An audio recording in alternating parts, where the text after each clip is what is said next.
조선 역사상 가장 완벽한 정통성을 가진 왕이 있었다. 그런데 그 왕은 결국 삼촌에게 왕위를 빼앗기고 만다. 이름은 단종이었다. 도대체 무슨 일이 있었던 걸까? 단종은 태어날 때부터 특별한 아이였다. 할아버지 세종은 손자 단종을 등에 업고 어화둥둥 키울 만큼 사랑했다고 전해진다. 아버지 문종이 왕이 됐고 그 뒤를 이어 단종까지 왕이 됐다. 조선에서 할아버지, 아버지, 아들 3대가 연속으로 적장자로 왕위를 이은 건 단종이 처음이었다.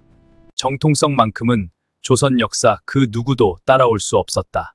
그런데 단종의 인생에 서서히 금이 가기 시작했다. 1452년 5월이었다. 아버지 문종이 즉위한 지 겨우 2년 만에 눈을 감고 만 것이었다. 단종의 나이 고작 12살이었다. 더 큰 문제가 있었다. 어머니는 단종을 낳다가 세상을 떠났고 할머니도 이미 세상에 없었다. 12살 어린 단종을 보호해줄 왕실의 어른이 단 한 명도 없었던 것이었다. 그리고 아버지가 죽은 지 불과 닷새 뒤 단종은 경복궁 근정문 앞에서 즉위식을 올려야 했다. 조선 역사상 최초로 10대 나이에 왕이 된 순간이었다. 임종 직전 아버지 문종은 신하에게 마지막 말을 남겼다. 내 아들을 잘 보살펴주게. 홀로 남겨질 어린 아들이 안쓰러웠던 것이었다. 문종이 그 부탁을 맡긴 신하가 있었다. 바로 김종서였다. 태종, 세종, 문종, 단종까지 4명의 임금을 모신 노련한 신하였다.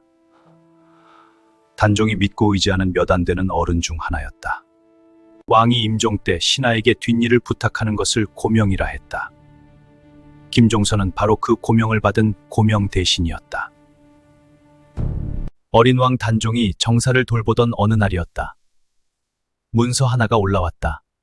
조선에서는 인사를 결정할 때 신하들이 후보 3명을 추린 뒤 왕에게 올리고 왕이 그중 1명을 골라 점을 찍는 방식이었다. 그런데 단종에게 올라온 문서에는 이미 한 사람의 이름에 노란 표식이 붙어 있었다. 신하들이 미리 낙점해둔 것이었다. 어린 왕이 처음으로 냉혹한 정치 현실을 피부로 느낀 순간이었다. 그럼에도 단종에게 의지할 사람은 김종서뿐이었다. 하지만 단종은 마냥 순종만 하지 않았다. 즉위한 지 한 달쯤 됐을 때였다. 신하들이 찾아와 궁 안에 남아있는 불당을 허물자고 제안했다. 유교나라 조선의 불당이 웬 말이냐는 것이었다. 그러자 단종이 신하들에게 또렷하게 말했다.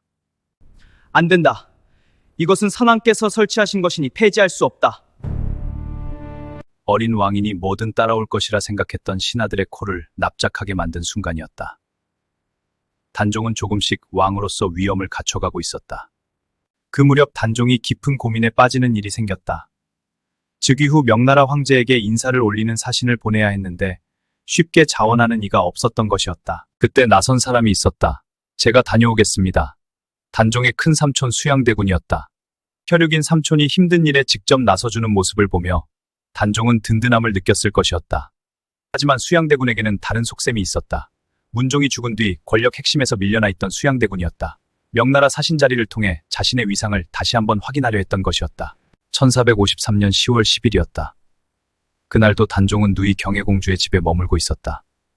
경혜공은 적적한 마음을 달래기 위해 자주 누이를 찾아갔다. 그런데 갑자기 문 밖이 소란스러워졌다. 삼촌 수양대군이 다급하게 들이닥쳤다. 계유정난이었다. 믿었던 신하들이 순식간에 사라졌다. 단종은 삼촌에게 이렇게 말했다고 전해진다. 삼촌, 저 좀 살려주세요.